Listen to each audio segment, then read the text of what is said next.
after the same cause.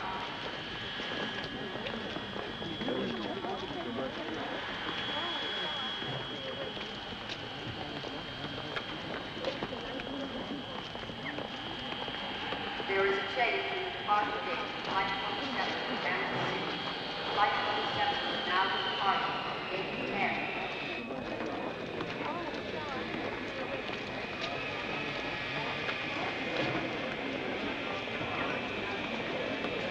The limousine to the East Side Terminal will depart in 10 minutes from the main entrance.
Charles Cameron.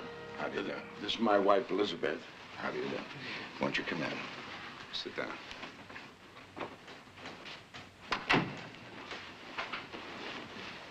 Would you care for coffee? This is Miss McLeod, my secretary. Perhaps you'd like something a little stronger? No, we're not a drinking family. Coffee's fine, Miss McLeod. We came here just about as fast as we could. Only heard yesterday. Buffy had one of her roommates call to say that she needed help, money help, to hire a good lawyer. Well, we didn't know what to do, you know, how to make sure that it wasn't some crackpot's idea of a joke. So I phoned an old family friend, Judge Almond Cox, and he said he'd look right into it and call back. Well, I darn near died when he told me. Murder. You see, Mr. Hirsch, whatever trouble Buffy has got herself into, or whoever got her into it, we know it's a mistake. It's a serious one, but it has to be some kind of misunderstanding. Judge Cox also said he had no idea how much a man like you charges. Well, I'll be honest with you. I don't mean to talk poor mouth. We had just enough in our savings account for our plane fares and our expenses here in New York. But our house is free and clear.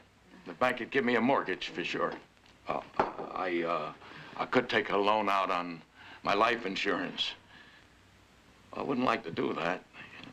Rob our other children of that much security. But we're prepared to do everything, anything. You see, Mr. Hirsch, we have two other children. Linda's 12. And Penny is 10. They're good kids, too. Linda wants to be just like Buffy, a stewardess. We told them Buffy was sick in a hospital here. You have children?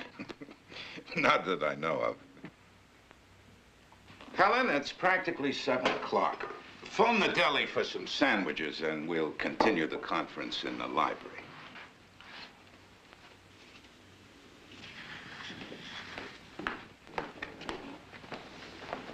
I didn't realize you were this famous, Mr. Hirsch.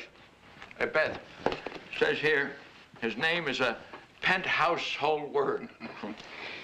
You defend a certain type of client, you acquire a certain type of fame. Some call it notoriety. But rich or poor, the client who makes the headlines is the one who keeps you in the high-rent district. I wonder what he's really like. Buffy never exactly wrote to us about him. She never wrote, did she, that she quit her job with the airlines? That she moved out of her apartment in Forest Hills? She never was much of a letter writer. See, you can't tell much with those dark glasses. He looks like a movie actor. Well, he must be unusual. Our Buffy wouldn't be attracted by someone ordinary, would she?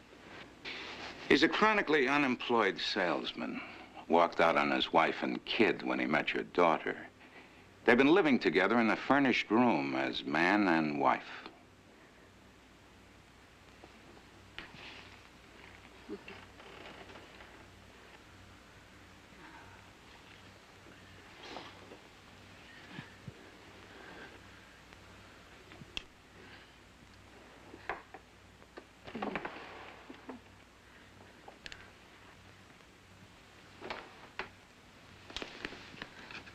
Thank you.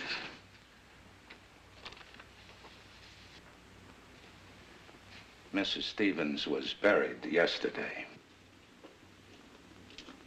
What has Buffy got to do with that?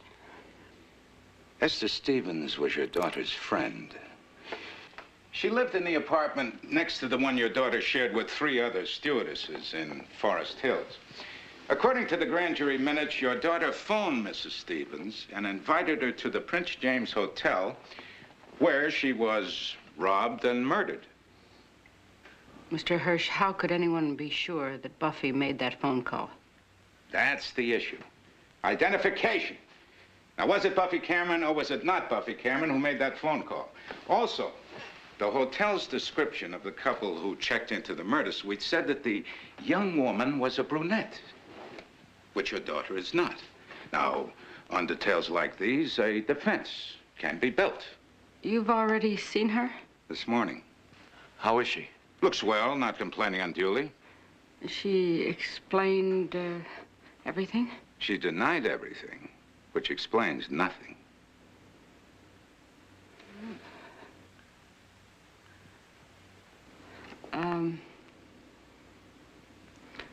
You can't believe that Buffy is guilty. Guilt is a matter of the law. Innocence is something else. A moral question, a matter of conscience. I trust and I believe we can prove your daughter not guilty according to the law. But as for moral innocence... Mr. Hirsch, my daughter is innocent and not guilty.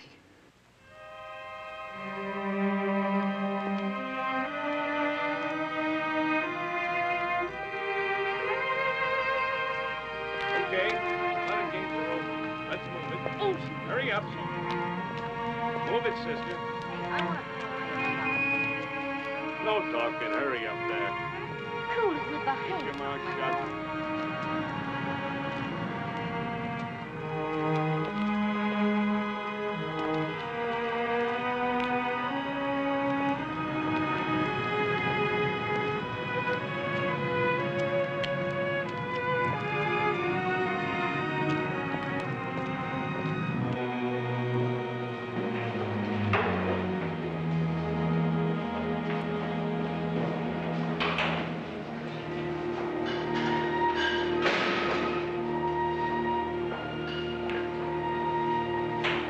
Buffy Cameron.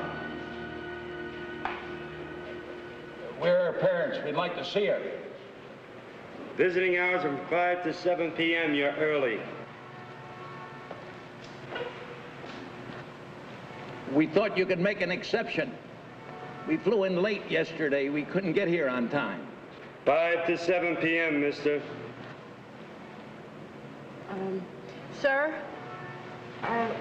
we brought her some perfume and lipstick. She asked for them. If we leave them with you, could you please deliver them to her? She can buy what she needs at the commissary. Any money you can deposit in the office.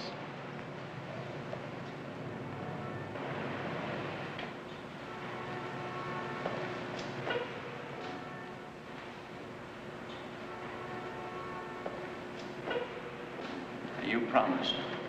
We promised each other. I know. Why do they have to be so strict? It's so cruel. It's so demoralizing. We'll go and see Mr. Hirsch about this. I'm sure when he talks to the authorities.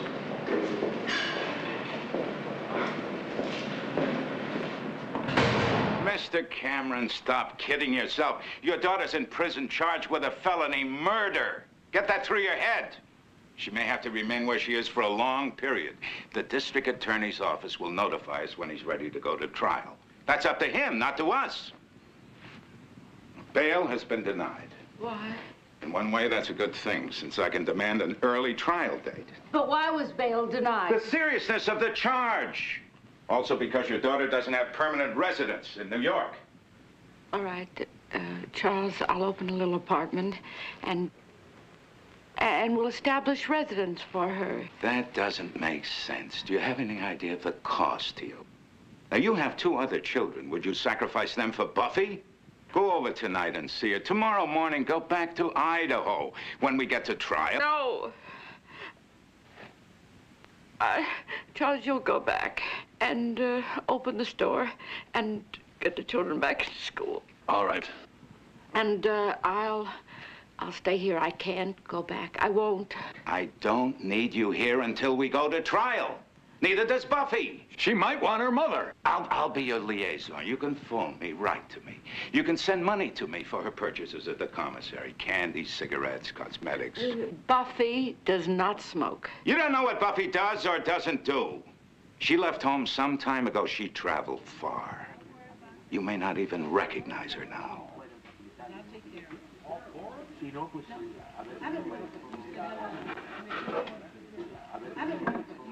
Buffy! Buffy! Your mother and I want you to know we'll stand by. Thick or thin. Do all we can. Judge Cox said Mr. Hirsch was the best lawyer money could buy. Whatever it costs, we'll get it some way. Daddy, I guess you know how I've been living. Tenemos que buscar un abogado para que nos saque de este lío, porque este lío es muy fuerte. Mr. Do you mind? Que me calle, viejo, pero ¿por qué me voy a callar? Yo tengo el mismo derecho que tú. And we'll get you out just as soon as possible. Miss, you would please just a little lower. I have a hearing problem. I can't hear my daughter. Buffy, what was that about living? With Joe? With Joe LaCossett. Daddy, I'm sorry I didn't write to you. I just thought you and Mother'd be so upset, you know, because he's married. He's having trouble with his wife getting an agreement for a divorce. Let's not talk about him. Yeah, but Daddy, I can't help it. I mean, I sit here and I wonder what's happening to him. Are they treating him all right? Now, Buffy. Now, girl. You worry about your own self. Daddy, do you think, since this lawyer is so good, that he could represent Joe, too? Well, it might cost double. We couldn't afford it. Besides, he got his own lawyer. Now, Buffy, we do believe it's just what you told your roommate. You know, the one that phoned us? This is a mistake. A misunderstanding. I want to hear you say that yourself. It's a mistake. It's a misunderstanding. I believe it. Thank you, Dad. Your mother is out there, waiting her turn. Dad, I'm really sorry. I'm so sorry I fouled up your world. I'm sorry that you and Mother had to come all this long way. Here's your receipt. Next. Name? Thanks, Steve. $50. She's waiting for you. Easy does it. You act upset, you'll upset her.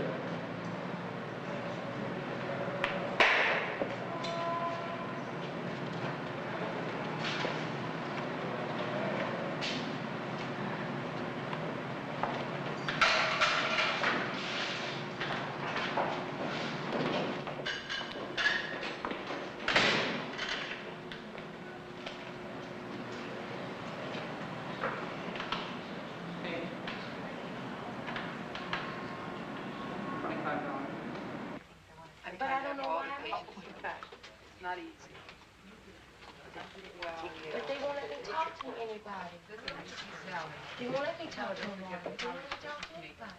I just want to get out of here.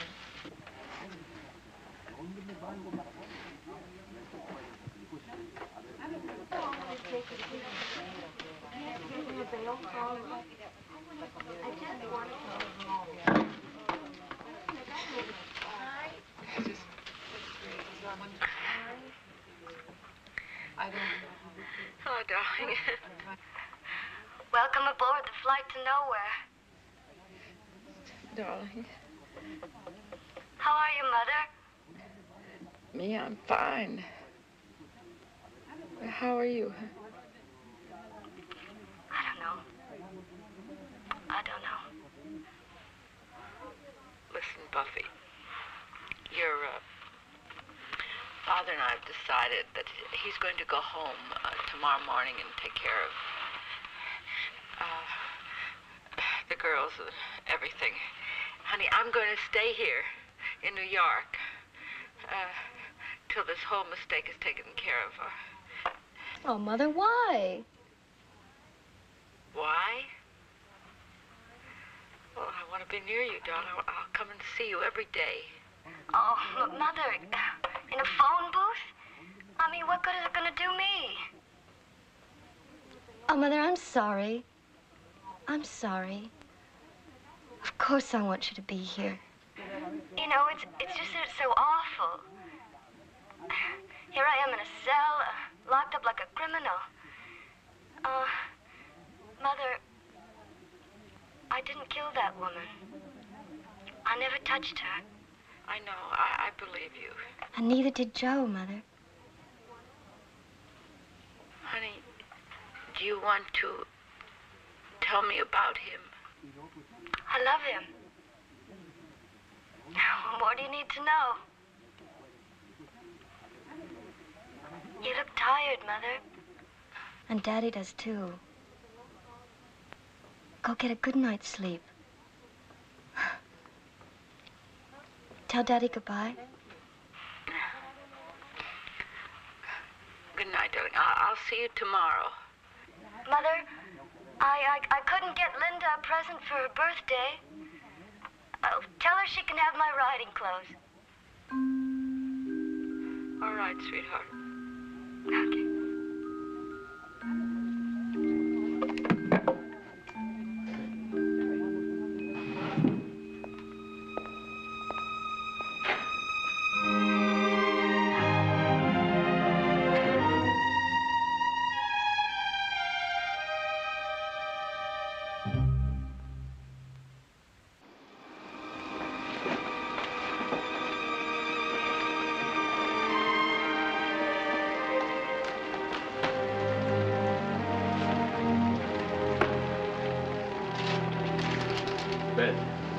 I'm leaving you $80 cash and the traveler's checks.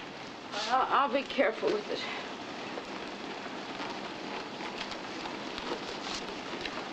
Don't you want your orange juice? No. Well, at these prices. You take care of yourself now, you hear? Don't overdo. Tell the girls to write me, huh? Oh, and they can write Buffy. Care of me. Beth, do you think we ought to tell them the truth? I don't know. How long can we go on pretending to them? Maybe they know already. It's probably in the papers by now, the Boise papers. You know, I don't dare even let myself think how it's going to be around Vesta when everybody knows. Nothing will change. Our neighbors know what's happening in the world. They're not going to blame us or blame Buffy. They'll blame the Times. I wish I had your faith, Elizabeth. But you do.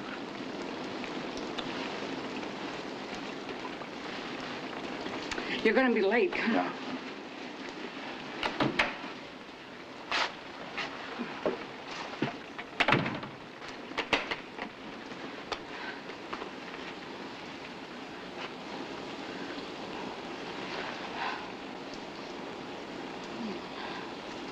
You sure you don't want me to take you to the airport?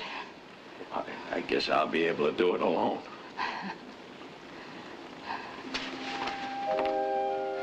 Oh, God, Beth. Why has this happened?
Cameron? We have to stop meeting like this. No, it'll be over soon. Sit down.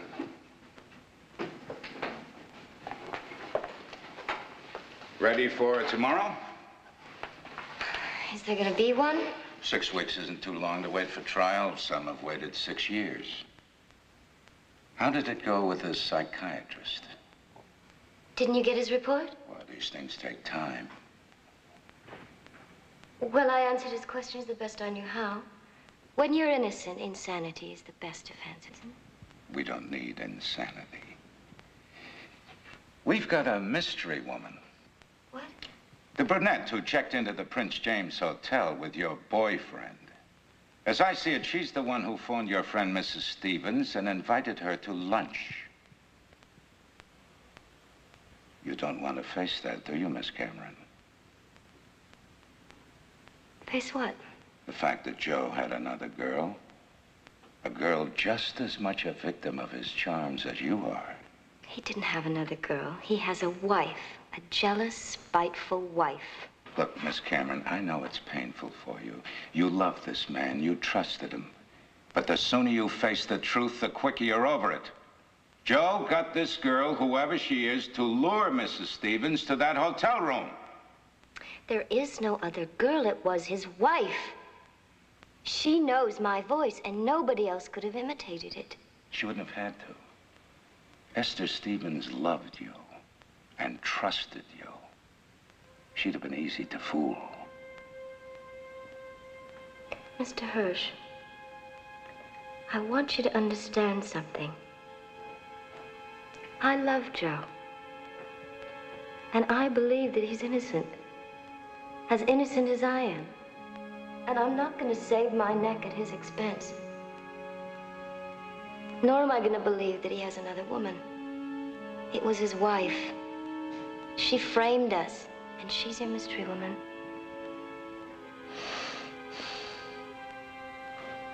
Do your hair.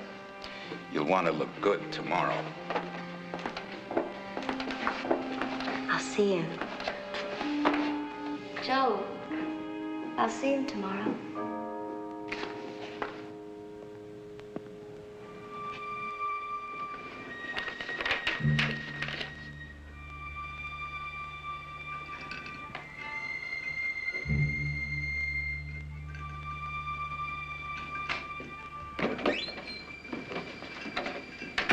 Mrs. Cameron, ready to meet the news media?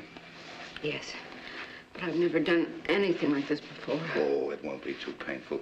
A few pictures, television, a few questions, a few straightforward answers. And of course you still believe in your daughter's innocence. Certainly. Don't you believe me, Mr. Hirsch? Of course I do. That's what this is all about. It's also the reason I want you in the courtroom every day, all day. When the jurors become aware of who you are, your personality may make a very crucial difference. We have to use all of our assets, including you. Come on. Come on. They're waiting. Oh, there she is. All right, fellas, give her a break, please. Wait a minute, let the lady on the board, fellas. Come on, here's the Daily News. Good afternoon, ladies and gentlemen. Thank you all for coming. This is Buffy's mother.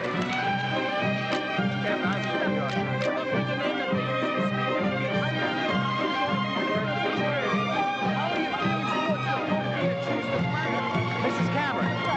Yes. Mrs. Cameron, please say something. Just give me an idea of what it is going to be. What would be the name that they use in school? How do you feel about the a word to be used? Hey, did she kill somebody?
Joe?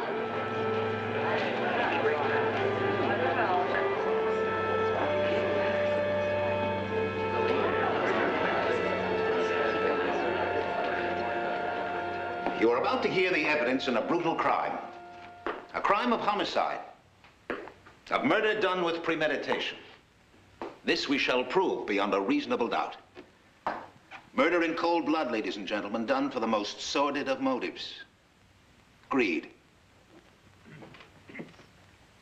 Mr. Stewart, what is your occupation? Night security guard for the Prince James Hotel. Would you be good enough to tell the court what you found when you entered Suite 821 on the morning of April the 1st? I was heading for the TV set to turn it off. That's why I'd gone in. Other guests had complained about it being too loud. I was heading for it when I saw the body. She was lying in front of the armchair.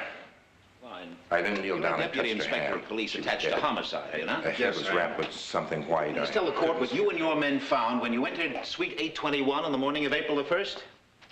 We found the victim's coat on a table alongside a gold-colored box containing some cupcakes. Now, Inspector Klein, do you recognize this card? Yes, it was inside the box. Would you be good enough to read what's been written on the inside? A little extra sweetness for your married life. With love from your friend, Esther Stevens.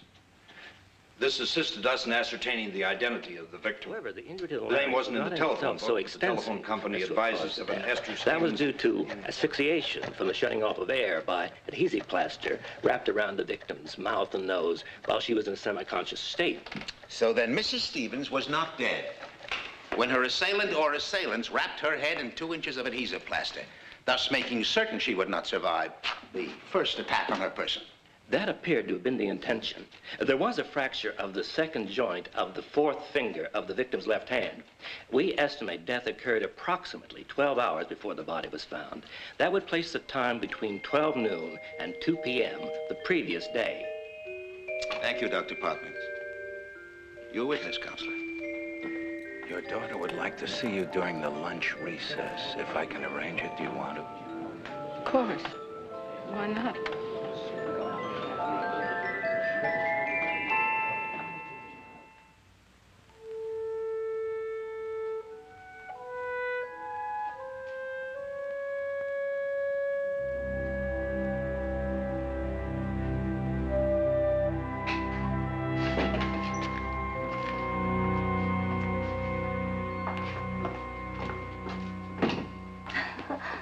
Hi, Mother.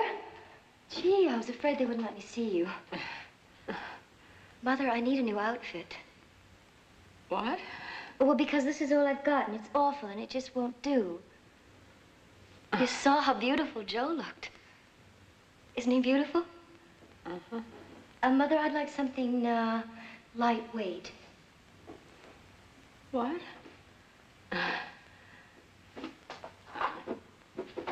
Buffy?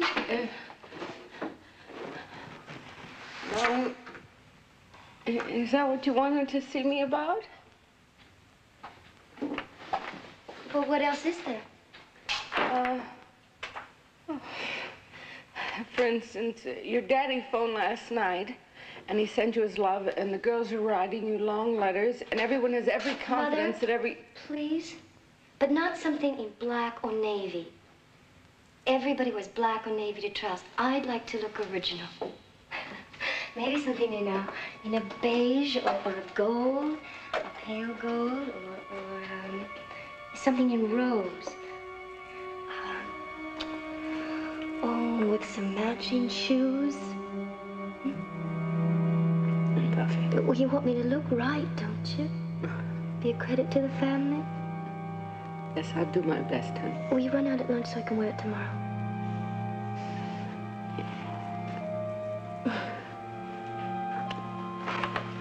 Thank you.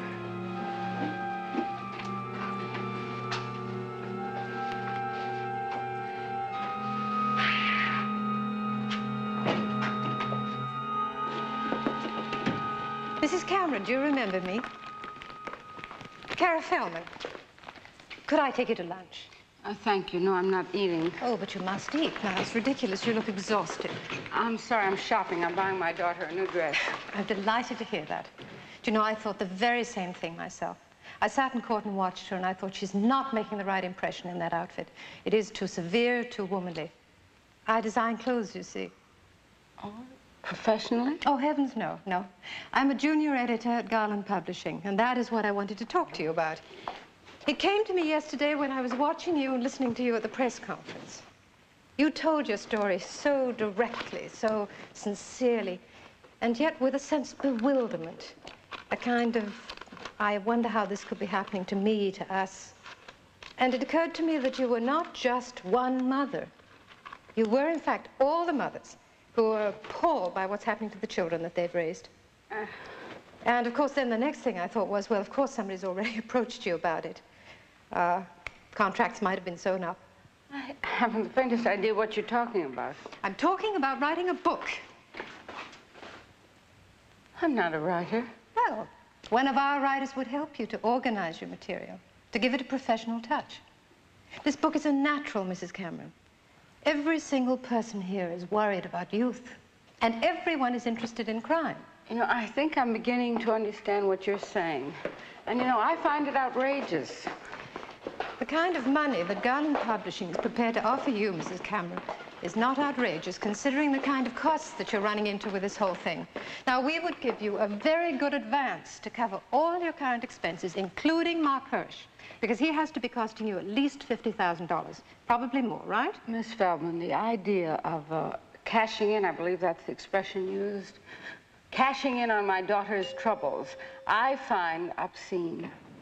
Have you thought of the good that your book might do? Excuse me? The help that it might be to other mothers who fall into the same troubles? It didn't happen to other mothers, it happened to me. Well, then do it for yourself. Think it through in a book. Why did it happen? What went wrong? Nothing went wrong. It's all a mistake, a misunderstanding. Well, think it over, and when you change your mind, then you know where to reach me.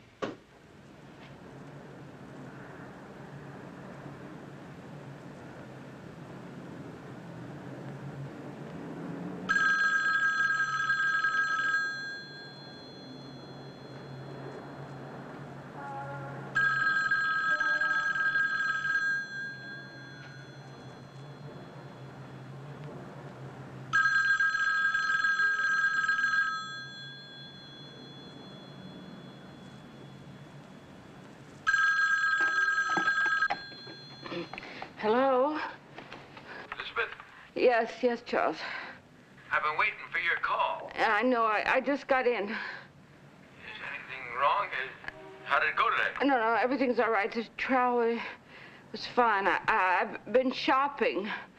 The stores here, they stay open till 9 o'clock almost every night. But everything is so expensive, it makes your head spin.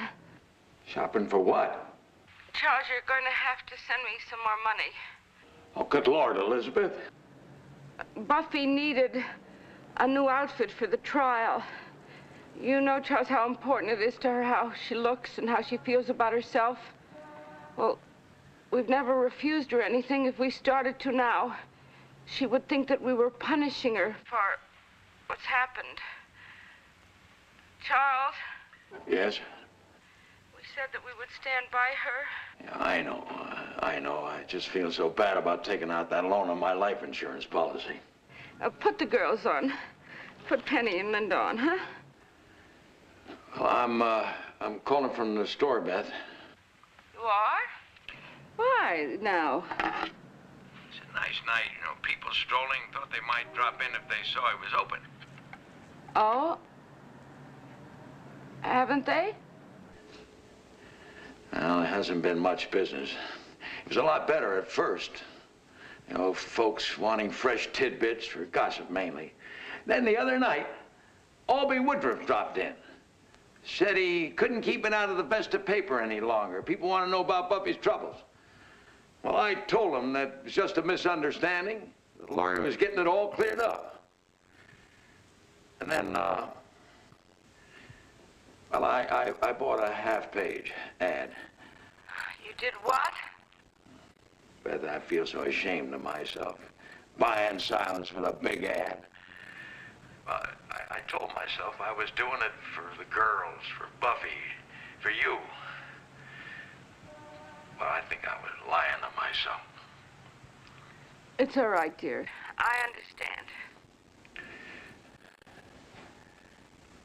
It'll be over soon, won't it? Before you know it, I'll be home. And Buffy will be with you? Of course she will. And, it'll all turn out fine. Well, now, don't you worry about money. You take care of our girl. And yourself. You hear now? Yes, good night, Charles. And say, Beth, when you write, put in all the newspaper clippings. It'll take less time explaining everything long distance. Yeah, I'll do that, darling. Good night. Give our love to Buffy.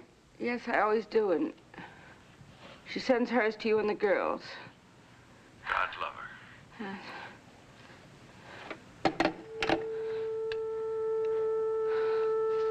Oh, yes, please.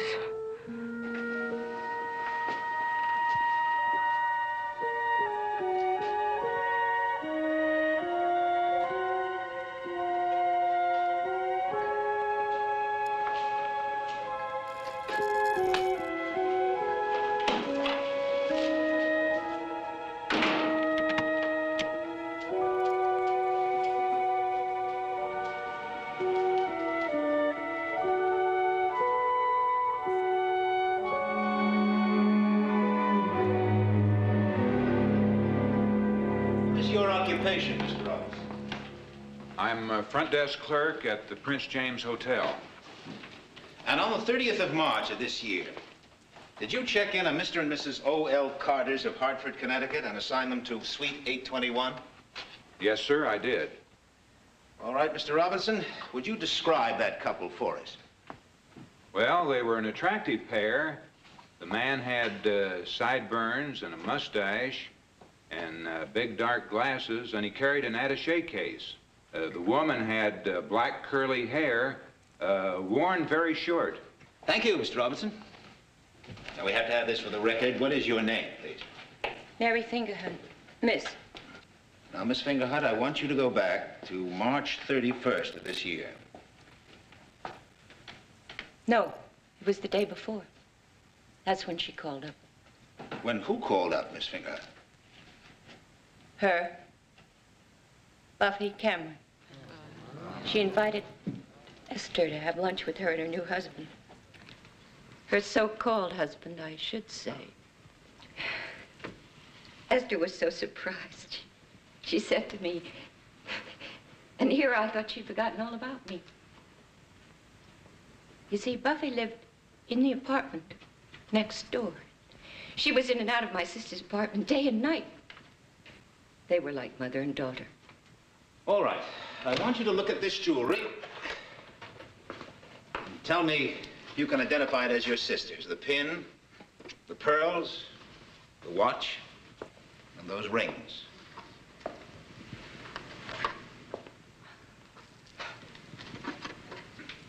Yes.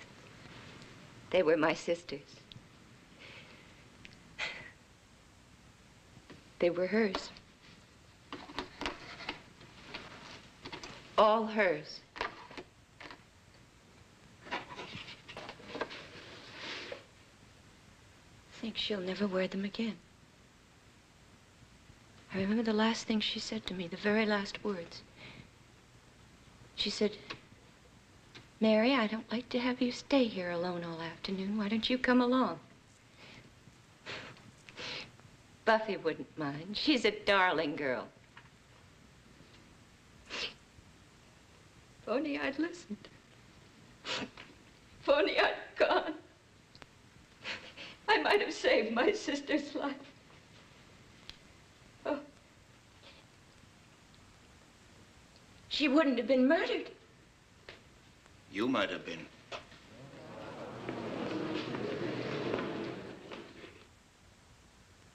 Miss Fingerhut, you were in your sister's apartment March 30th when the telephone rang? I was. Where in her apartment? In our kitchen, having dinner. The telephone was right there in the kitchen? No, the telephone was in the living room. And when it rang, you went into the living room to answer it? No, Esther went. Then you never heard the voice of the person who called. Miss Fingerhut, has it ever occurred to you that some other woman using Miss Cameron's name might have made that call? There was no other woman. It was Buffy Cameron. Well, when they caught her, she was wearing Esther's ring, wasn't she? Which ring, Miss Fingerhut? The emerald cut diamond ring. One of those Mr. Weisberg showed you this morning. That was Esther's ring. You're sure of it? You're positive there could not have been another ring like that in the city of New York? That was Esther's engagement ring. I'll have to take your word for it. I'm sure you've seen it frequently. Surely you admired it. Miss Fingerhut, you've stated you're all alone in this world, meaning no family, I take it. Have you made a will? No, of course not. Did your sister Esther have one? No, she didn't like to think about dying. Then she died intestate, and you were next of kin. So now you do own a diamond ring, and a ruby and sapphire pin, and a pearl necklace, and Lord knows what other goodies. Objection. Your Honor, these unwarranted insinuations are Respectfully, I must remind the court that I am here defending a client charged with homicide. I do not mean to imply Miss Fingerhut connived in her sister's death. But I do mean to declare that circumstances may well have made her the eager witness of the state. Objection is sustained. No further questions.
On Saturdays, according to my fellow inmates. And I do mean fellow. Buffy. Which reminds me about that dress. Mother, Joe hates it. Buffy, listen. Darling, I want you to tell me now exactly how it happened. Mother, could you run out on Monday morning and get me something more exciting? No, I couldn't. Buffy, I've already spent much more money than I had any right to. Oh. Well, then just skip it. I just wanted it for Joe. Joe. Buffy, is he worth all this? Oh, what, a new dress? I think so. Now stop that. Just stop it. I'm not opposing you. I'm trying to understand the nature of his hold on you. Well, forget it. Because you've never known a real man, Mother.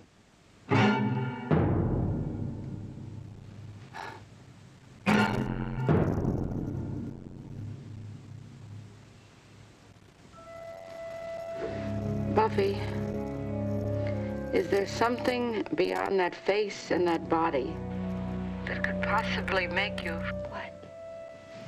Love him? Love him. Make me want to do anything in the world for him?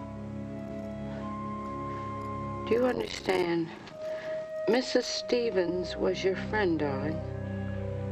She trusted you. She was killed. And my own mother. My own mother is sure I was responsible. No, darling, not knowingly. You couldn't know that he intended any harm to her. Or you could have never made that phone call. Mother, I did not make that phone call. It was Joe's wife that made that phone call. She and her cousin planned the whole thing out. You'll hear it when they put him on the stand. It'll all come out. She put him up to it. And I'll just bet she was in the room when he robbed and murdered my friend. Buffy, how could they have known about your friend if Joe hadn't told them? Oh, maybe there wasn't such a phone call. Maybe Mary Fingerhut made the whole story up. She testified under oath. You think I'm guilty, don't you? You think I lured my friend to death for a diamond ring? Did you, Buffy? No, Mother, I did not. Will you swear to that? On a stack of Bibles.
Okay.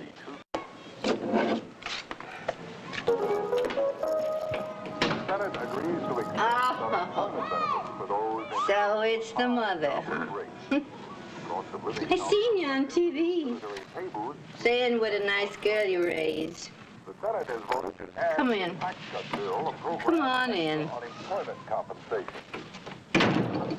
Would provide benefits in states with heavy unemployment levels. That is for both with 46 and 31. now. I know why you come. Yeah. You want to find out about my Joe, huh? Is he good enough to love or bad enough to hate, right? You think I don't know how mothers are?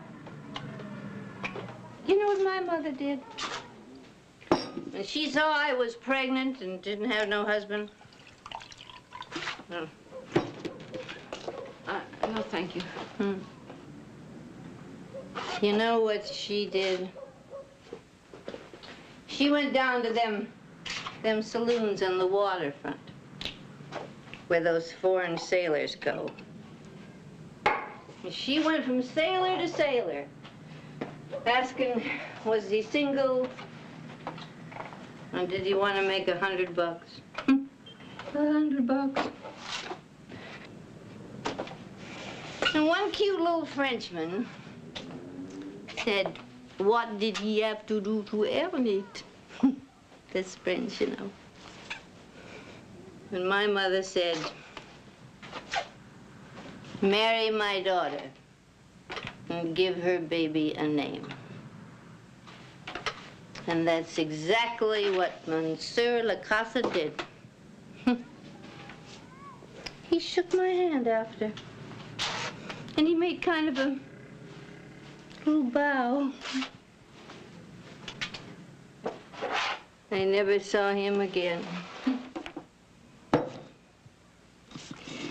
I raised my kid all by myself. Kitchen work I did. Big hospitals, hotels. I wanted him to have everything he wanted. Everything he needed. Even when he was a grown man, he'd come to me and he'd say, Mom, I'm broke, Mom. Give me a couple bucks, Mom. But couldn't get a job? Doing what? With his looks, he should be on television or in movies. Poor Joe. Poor Joe. Every night I go to see him in that jail.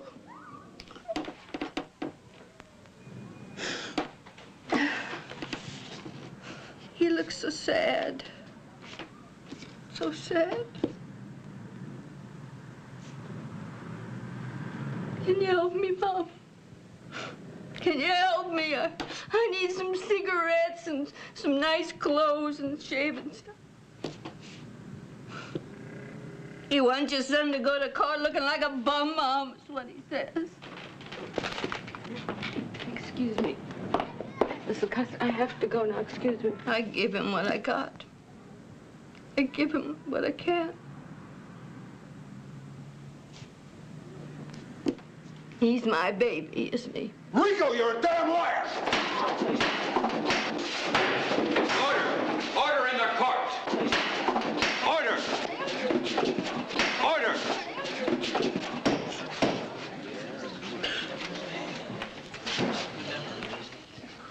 You may go ahead. Thank you, Your Honor. Yes.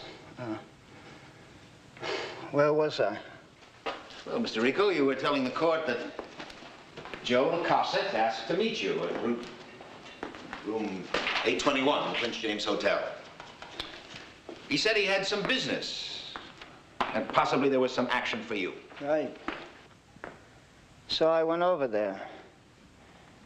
Before I could ask him what the action was, well, somebody knocked on the door, and Joe motioned for me to hide in the bathroom and keep my ears open. That's where I am when I hear Joe say, "Come in, Miss Stevens. I've been looking forward to meeting you." Then she said something I didn't catch, and then he said, "Oh, Buffy just stepped out to the drugstore.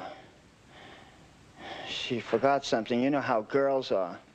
Then Joe said something, and she said something. I think it was about the cupcakes, I guess, because Joe laughed and said, "We'll eat them for dessert." And all of a sudden, I heard a scuffing, a kind of gargling. And so I came out, and Joe was standing in back of the lady, and he had his arm around her throat. He's lying through his teeth! Order! Order!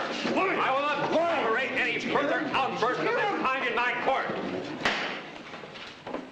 All right, Mr. Rico. Go right ahead. You don't have to be afraid here.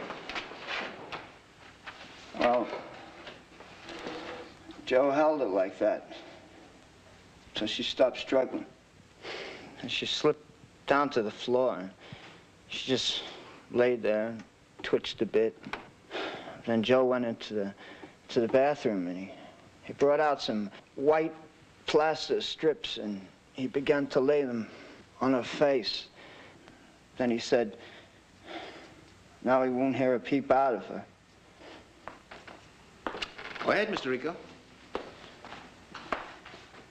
Joe's moving quick. He's taking off the lady's jewelry and putting it in his attaché case. Then just before we left, he went and turned on the TV, and he said, we'll leave it on real loud. That way the people will hear it. Seemed to me like when he said that, he didn't mean to have the woman dead. I mean, if the hotel people could hear it, I mean, there was no intention to have the woman... All right, Mr. Rico. Then you left the hotel. Yes, sir. Joe, we went over to a movie theater on 3rd Avenue and 60th. Joe bought 2 tickets, and we went inside.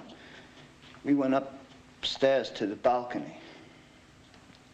She was already there. Let's make this clear. By she, you mean whom? It's broad. Buffy Cameron. Buffy Cameron. All right. Go ahead. She kissed him, and she asked him if everything went the way they planned. For one moment, Mr. Rico. Can you recall Miss Cameron's exact words on that occasion? Yes, sir, I do. What did she say? And she said, did everything go the way we planned? Thank you. All right, go ahead. Joe just smiled at her. He told us to wait while he went into the men's room. When he came out, he looked like his regular self again. I mean, he had peeled off his phony mustache and sideburns. And then?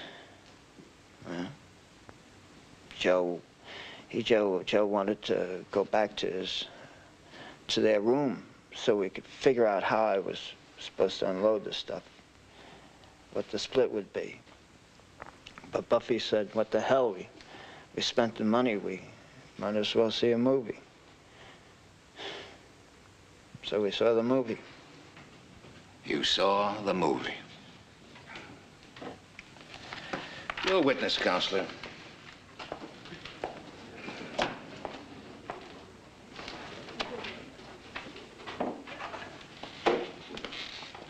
Mr. Rico, you are presently on parole, are you not? Yes, sir, I am. Now, you have violated that parole by consorting with a man whom you yourself have accused of committing a felony. You were, in fact, an accessory before and after the alleged crime. Mind, I do not say accomplice. This is something we may need to prove later.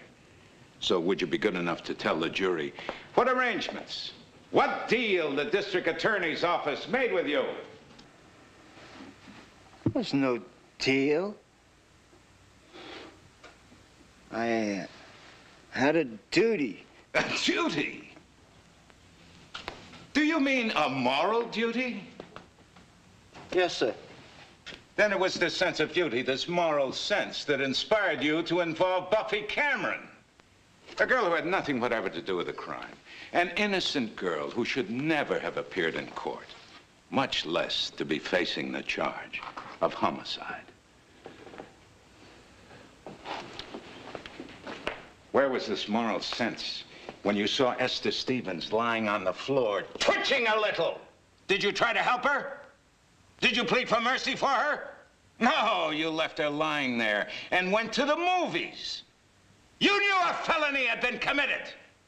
Didn't it cross your mind at that very minute that you had a duty to notify the authorities? Objection, Your Honor, irrelevant. Objection overruled. Witness, answer counsel's question. Yes, sir. What was the question? It was rhetorical, Mr. Recco. I didn't expect an answer.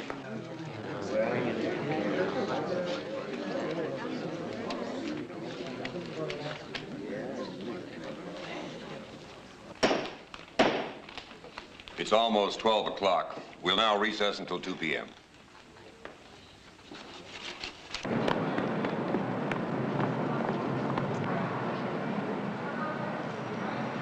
Mrs. Cameron! Mrs. Cameron. I don't want you in that courtroom again. Not today, not tomorrow. I thought you were going to have me testify. Weren't you going to put me on? You've been on every day. Mr. Hirsch, you know, I'm not your client. Buffy is. Remember, rich or poor, the client who stays in the headlines is the one who keeps you in the high-rent district? I'm sorry. I'm very sorry. Thank you for everything you've done. But I want to stay with Buffy till the end. That's when she'll need me. Too late. She needed you years ago. According to the psychiatrist's report, Buffy was a neglected child. That just is not true. The term neglected may need explanation. Many parents, in their eagerness for their child's happiness, fail entirely to apply restraints, to formulate disciplines, or to offer punishments. I didn't believe in punishment. I found that I got better results with her with affection and rewards and encouragement. In children who have never been disciplined or punished, there is a continuing need to defy and thus to provoke punishment. To these children, parental punishment would be proof of loving concern. When it is lacking, the child, in a large sense, feels neglected and unloved.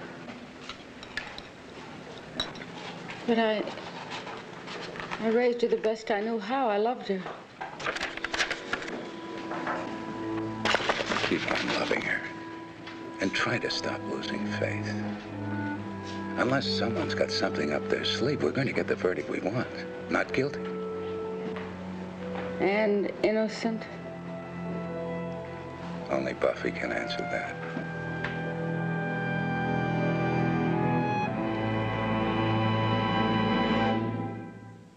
Where are you employed, Miss Santiago? In Hans' Variety Store, 3rd Avenue and 84th. I'm the cashier. That's a self-service store, isn't it? What are the duties of the cashier? I wrap the merchandise. I take the money, make change, give the receipt. Now, Miss Santiago, I'm going to ask you to look carefully at a slip of paper and tell us whether you've seen this before. It is my receipt. What's the date on it? March 31st this year. And the amounts of the purchases registered? $1.59, $1.50, and sales tax. All right. Can you recall the items which these amounts represent? Yes, sir, I remember. The $1.59 is for 1 scissors. The $1.50 is for 2 spools of white adhesive tape. Thank you. Now, before counsel for the defense indulges in his usual skepticism, let me interpolate that this white slip was found inside the paper bag on the morning of April the 1st. It was lying beneath some wrinkled hand towels in a wastebasket in the bathroom of Suite 821, Hotel Prince James. The slip was shown to Miss Santiago on that date. It was identified by her. I have this affidavit she gave the district attorney's office on that date. Your Honor, I wish to have these items marked 3 and 4 Peoples, respectively. So marked. Peoples 3 and 4. Now, Miss Santiago, can you recall the person to whom you gave this sales receipt? It was a woman, about 20, 21. She had a nice figure. Her hair was short, curly, black. When I gave her the package and the change, she smiled at me, and I remember the smile best. She smiled quick and big, like she didn't mean it. Do you see any person in this court who might resemble the individual to whom you gave the merchandise, the change, and the sales receipt? I think it's her. I can't be positive. She looks different.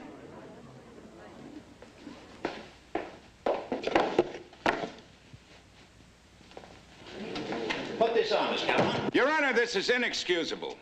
The prosecution proposes to alter the appearance of the defendant to match the testimony of the witness.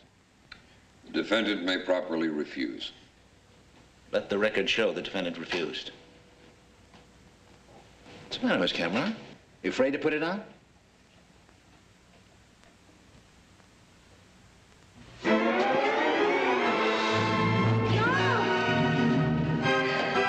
That's her. That's the one.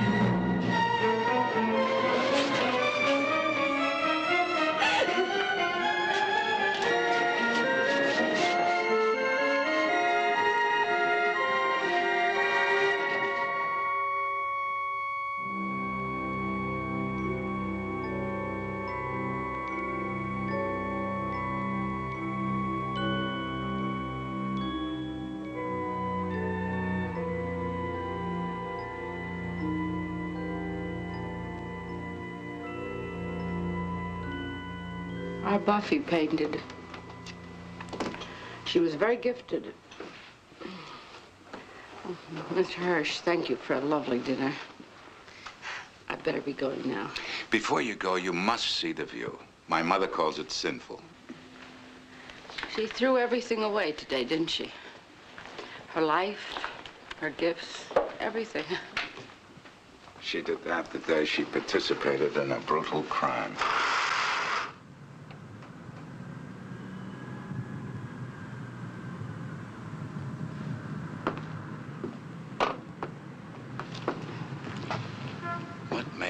Think they could get away with it. I keep turning that over and over in my mind. Why? All I can think of is that she wanted punishment. Pity her. Oh, if she had struck out in anger or fear, or even for some lure a friend to death for a diamond ring. I don't know who she is. Excuse me.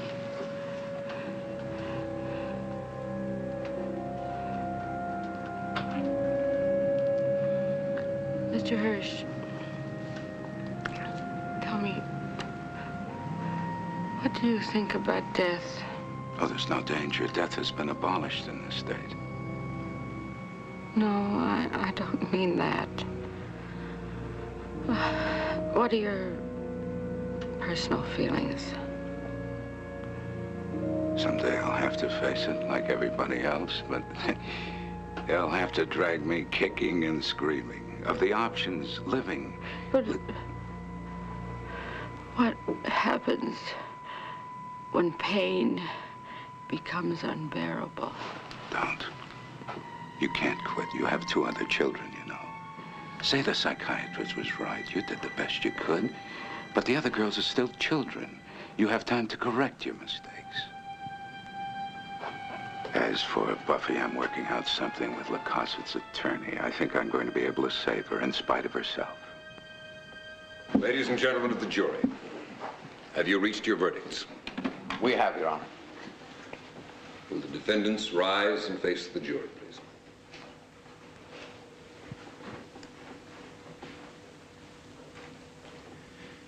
In the matter of the defendant, Joseph Lacossette, how do you find? Guilty or not guilty? We find the defendant guilty.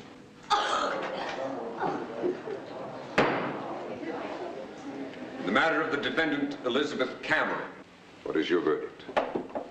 Guilty or not guilty? We find the defendant guilty.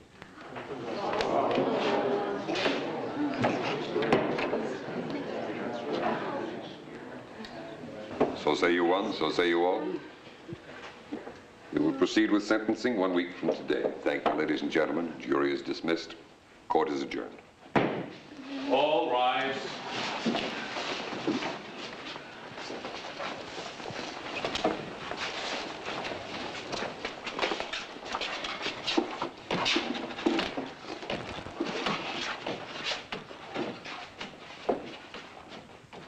Buffy. Are you satisfied, Mother? God, hold me. Don't hurt me. Hold me. I'm sorry, Marc. The client's satisfied.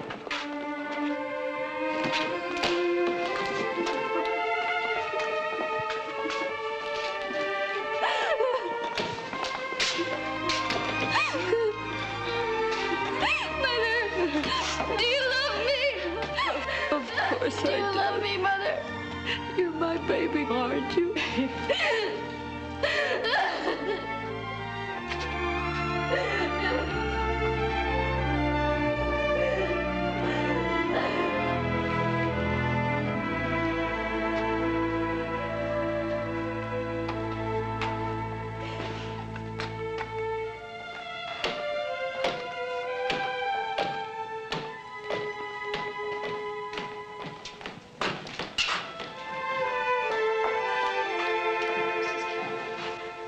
Is there anything I can do for you? No. I'm going home now. You see, I have 2 other children.